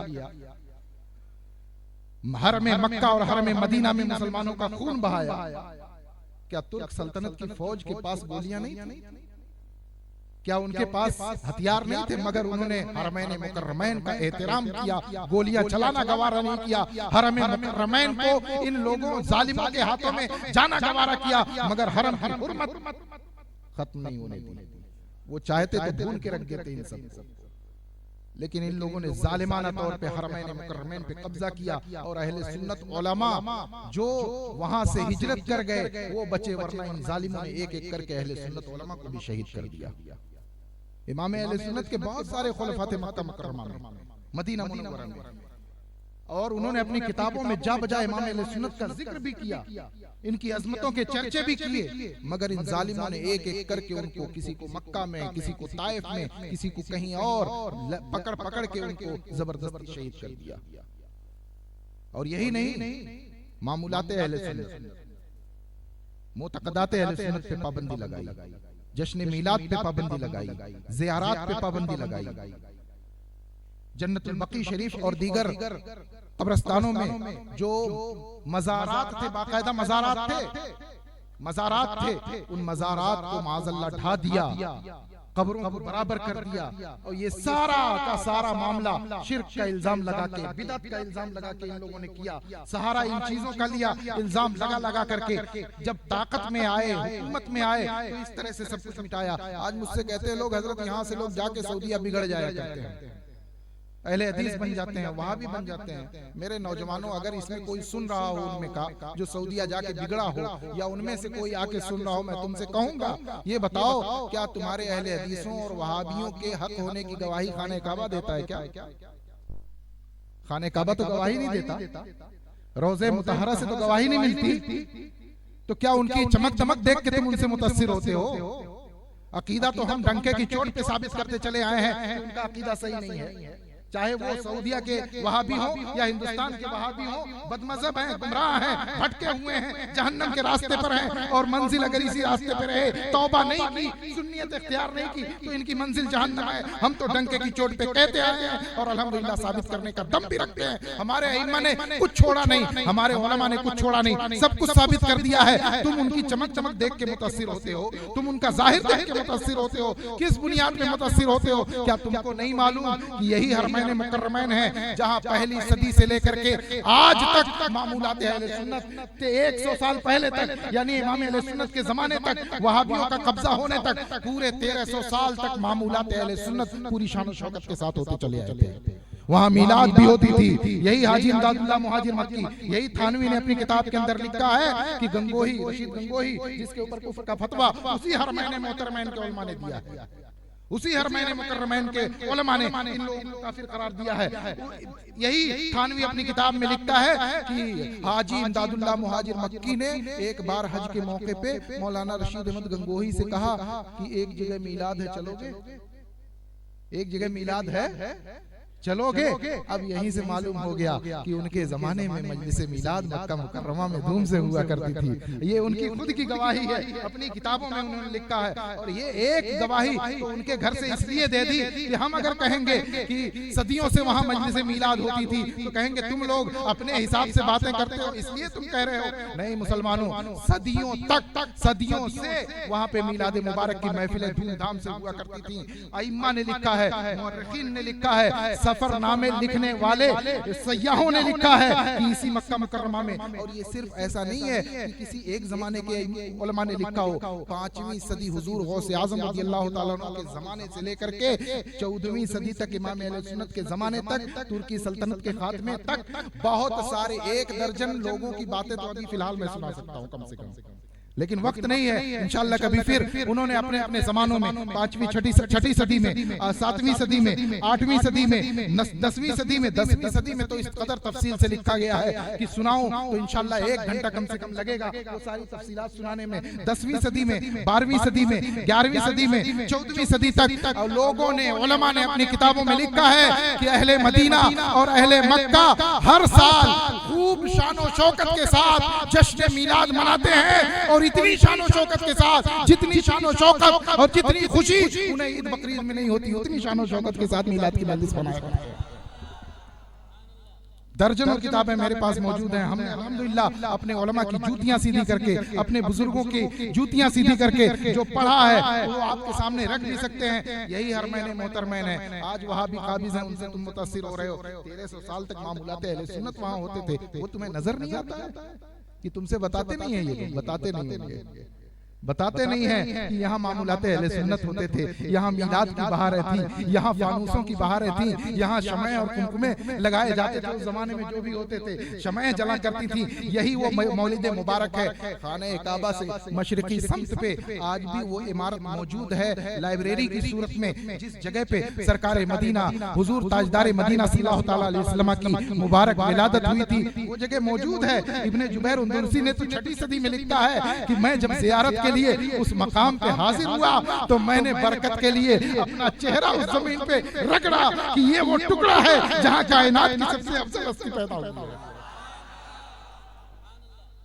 हमेशा ज़ियारतें होती रही हैं, अइम्मा ने उसकी बरकतें हमेशा लिखी हैं। शाह वलीउल्लाह देहलवी जिनको मानने का दावा ये देवबंदी और अहले हदीस भी करते हैं, शाह वलीउल्लाह देहलवी ने तो फैजुल हरमैन के अंदर लिखा है कि मैं जब मक्का मुकर्रमा में मौलिद मुबारक पे मजलिस में हाजिर हुआ, आंखें बंद की तो मैंने वहां मौलिद मुकद्दस की उस सरजमीन से आसमानों तक एक नूर बुलंद पाया।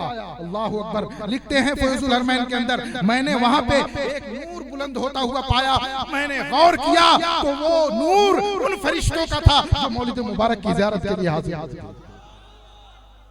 हर साल वहाँ मजलिसें होती रही हैं, मामूलाते अहले सुन्नत होते रहे हैं। पहली सदी से लेकर के 13वीं 14वीं सदी तक, जब तक इन वहाबियों का कब्जा नहीं हुआ, हमारे तमाम मामूलात होते थे। तवस्सुल होता था, इस्तिगासा होता था, बुजुर्गों से इस्तिमदाद होता था, रोज़े मुतहरा से, कब्रे मुतहर से इस्तिगासा और इस्तिमदाद होता था। आपको मैं एक वाक़या, दो वाक़या सुना दूं, बात खत्म करूंगा। हजरत तशरीफ फरमाए, इंशाअल्लाह मैं भी उनके कलिमात मुबारक सुनने के लिए ये खास इसी मकसद से मैं बैठूंगा, हाजिर रहूंगा, क्योंकि बुजुर्गों के कलिमात में भी अल्लाह तबारक व तआला बरकत रखता है।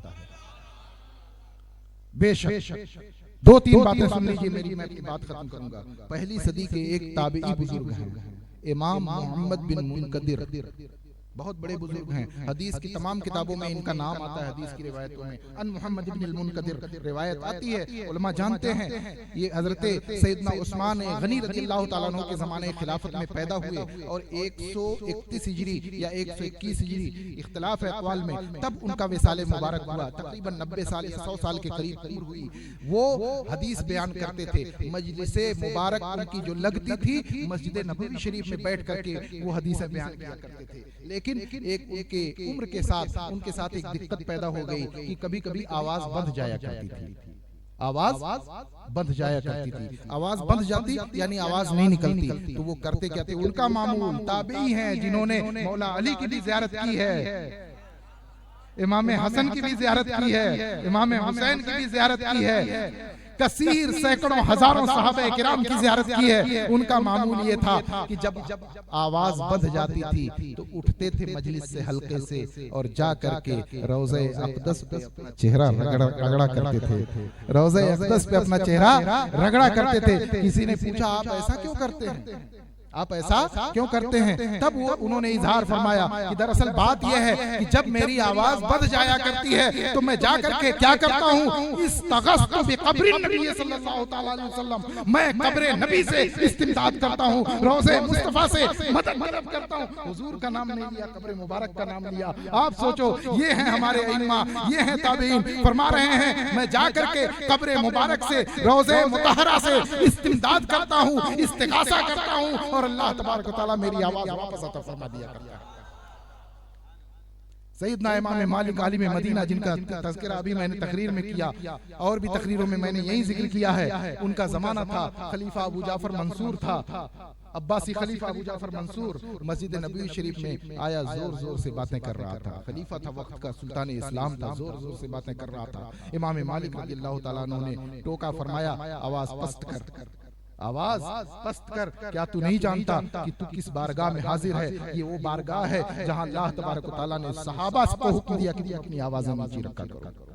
आवाज पस्त कर, आवाज उसने नीची कर ली। गुफ्तगू हुई, आखिर में जब बात आई, आज बहुत सारे अहले हदीस हैं, देवबंदी हैं, जाते हैं कहते हैं मदीना में जाओ तो किबला की तरफ मुंह करके दुआ किया करो, रोज़े मुतहर की तरफ मुंह करके दुआ मत किया करो, किबला की तरफ, काबा की तरफ मुंह करके दुआ करो। इसका हल इमाम मालिक ने आज से 1300 साल पहले ही पेश फरमा दिया है। इसका जवाब इमाम मालिक ने 1300 साल पहले ही दे दिया है। जब गुफ्तगू खत्म हुई, अब दुआ की बात आई, तो अबू जाफर मंसूर ने उसी वक्त सवाल किया इमाम मालिक से कि हुजूर दुआ करनी है, मैं दुआ में चेहरा किबला की तरफ करूं कि रोज़े मुतहरा की तरफ करूं? किबला की तरफ करूं या रोज़े मुतहरा की तरफ करूं? इमाम मालिक रज़ियल्लाहु ताला अन्हु बरहम हुए, नाराज हुए, फरमाया लिमा तस्रिफु वजहका अन रसूलिल्लाह सल्लल्लाहु ताला अलैहि वसल्लम व हुवा वसीलतुका व वसीलतु अबीका आदम इलल्लाह ताला यौमल क़ियामा। ऐ अबू जाफर मंसूर, तू अपना मुंह हुजूर से कैसे फेर सकता है? ये तो वो हैं जो तेरे भी वसीला हैं और अल्लाह की बारगाह में तेरे बाप आदम का भी वसीला है। फिर हुजूर की बारगाह मुक़द्दस की तरफ, रोज़ा अतहर की तरफ चेहरा करके अबू जाफर मंसूर ने दुआ की, इमाम मालिक ने दुआ की, तो मामूलात अहले सुन्नत वहाँ हुजूर अतहर सैयद अक़दस सल्लल्लाहु तआला अलैहि वसल्लम की बारगाह में मदीना मुनव्वरा में 1300 साल तक होते रहे हैं, हर सदी में होते रहे हैं। तवस्सुल होता रहा है, इस्तिगासा होता रहा है, इस्तिमदाद यानी इस्तिगासा इस्तिमदाद होती रही है, और तमाम महाफिल मुनक़िद होती रही हैं। खास तौर से मजलिस मीलाद तो इस तरह मुनक़िद होती थी कि अहले मदीना, तारीखों में लिखा हुआ है, किताबों में लिखा हुआ है, इस वक्त के एक आलिम है, मदीना मुनव्वरा में रहते हैं, शामी आलिम है, दुक्तूर हैं, डॉक्टर हैं, वो तालीम याफ्ता है, उन्होंने किताब लिखी सफर बल्लिक के नाम से। पहली जंग अजीम के दौरान मदीना मुनव्वरा के बाशिंदों को भी कुछ मजबूरी की वजह से, जंग के हालात की वजह से हिजरत करनी पड़ी थी, तकलीफात उठानी पड़ी थी। उसके वाक़यात पे उन्होंने किताब लिखी, उसके अंदर लिखा है कि अहले मदीना हमेशा मजलिस मीलाद की शान से मुनक़िद करते हैं और ऐसी खुशी जाहिर करते हैं जैसी खुशी कभी उन्होंने ईद और बकरीद में भी जाहिर नहीं की होती है। और उन्होंने यहाँ तक लिखा है कि जब पूरी दुनिया जंग में मुब्तला थी, जंग का साया मंडरा रहा था, जंग अजीम थी, पहली जंग अजीम थी, उस जमाने में भी हालात की इतनी पेचीदगी के बावजूद भी मुसलमानाने मदीना ने मजलिस मीलाद रबीउल अव्वल शरीफ के महीने में मुनक़िद फरमाई थी। आखिरी वक्त तक जब तक अहले सुन्नत थे, मजलिस मीलाद के खलखले वहां रहे हैं, जश्न मीलाद रहा है। तारीख लिखने वाले बताते हैं, अंग्रेजों ने भी अपनी किताबों में लिखा है कि अहले मदीना मजलिस मीलाद जिस खुशी और जिस सुरूर के साथ मनाया करते थे पूरे सैकड़ों साल सदियों में, उस खुशी के साथ कभी उन्होंने कोई दूसरा त्योहार नहीं मनाया, कभी ईद कभी बकरीद नहीं मनाई। कहने का मकसद ये है मुसलमानों कि मदीना मुनव्वरा, मक्का मुकर्रमा, इन हरमैन मुकर्रमैन में अहले सुन्नत व जमात तमाम मामूलात 1300 बरसों तक होते रहे हैं। हुजूर के जमाने से लेकर के, सहाबा के जमाने से लेकर के, जब तक तुर्की सल्तनत रही है, जब तक इन वहाबियों का कब्जा नहीं हुआ 1344 में, जब तक इन लोगों ने मीलाद पे बाकायदा सरकारी ऑर्डर जारी करके पाबंदी नहीं लगाई, तब तक तवस्सुल होता रहा, इस्तिगासा होता रहा, मीलाद होती रही। ये जाके बिगड़ने वालों से मैं कहूंगा कि तुम्हारे लोग बताते नहीं है कि ये वो जगह है मुक़द्दस जहां अहले सुन्नत का गलगला 1400 सालों तक रहा है। तुम आज इनसे मुतासिर होते हो, 1300 साल की तारीख से मुतासिर नहीं होते।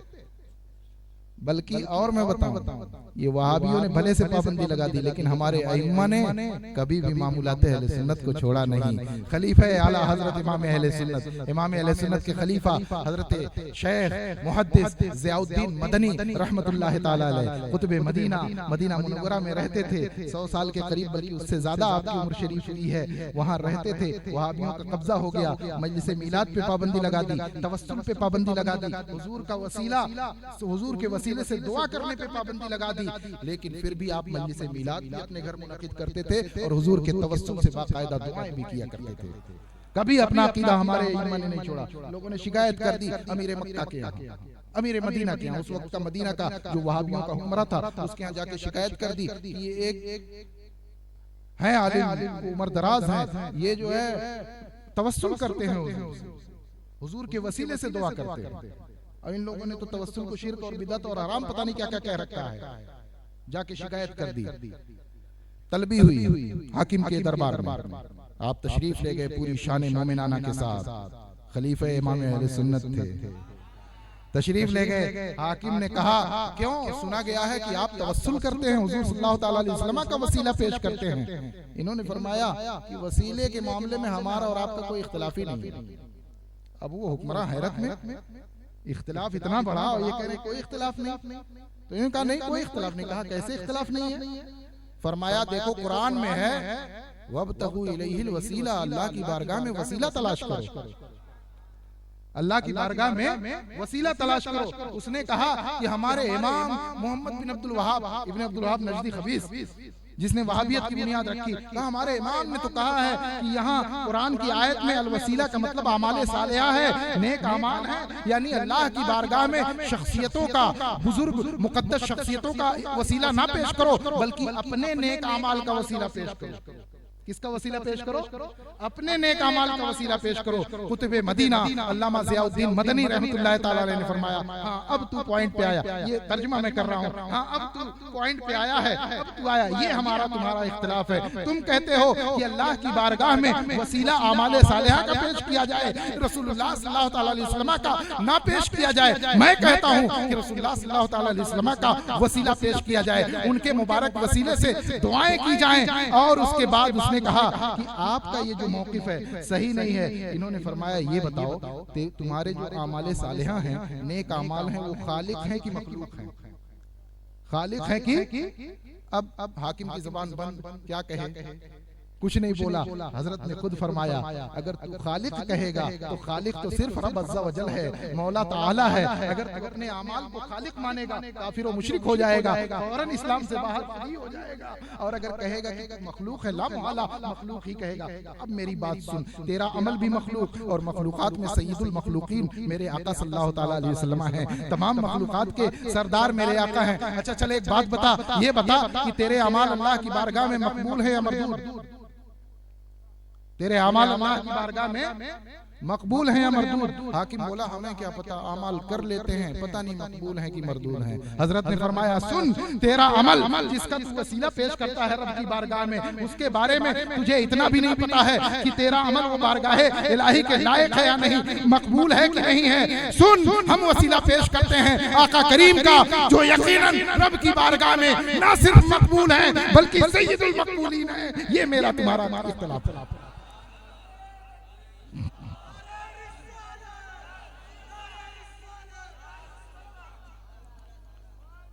तो हमारे अइम्मा, हमारे अकाबिर हुज्जत ताम करते आए हैं, उनके दरबारों में भी, उनके कोर्ट में भी वाकयात बहुत हैं, सुनते होंगे आप उलमाए किराम से। बहरहाल अपनी बात में खत्म करता हूँ। अल्लाह तबारक व तआला हमें जिंदगी भर मसलके अहले सुन्नत, मसलके आला हजरत पर कायम दायम रखे, और इन गुमराहों बदमज़हबों को भी अल्लाह अक़ल सलीम अता फरमाए। ये अल्लाह तबारक व तआला इन्हें कम से कम इतनी समझ दे कि हमारे उलमा ने जो इन पे हुज्जतें सैकड़ों साल से कायम फरमा रखी हैं, उन पे गौर करें, और हमारे अइम्मा का सलीम रास्ता, पाक रास्ता, अहले सुन्नत का रास्ता खुदा तौफीक दे तो ये भी अपना लें। अल्लाह तबारक व तआला से दुआ है कि बुजुर्गों का साया करम हमारे सरों पे सलामत रखे। बोलने में कोई गलती हुई अल्लाह तबारक व तआला अपने फजल व करम से माफ फरमाए। व आखिर दावाना अल्हम्दुलिल्लाहि रब्बिल आलमीन। अस्सलामु अलैकुम।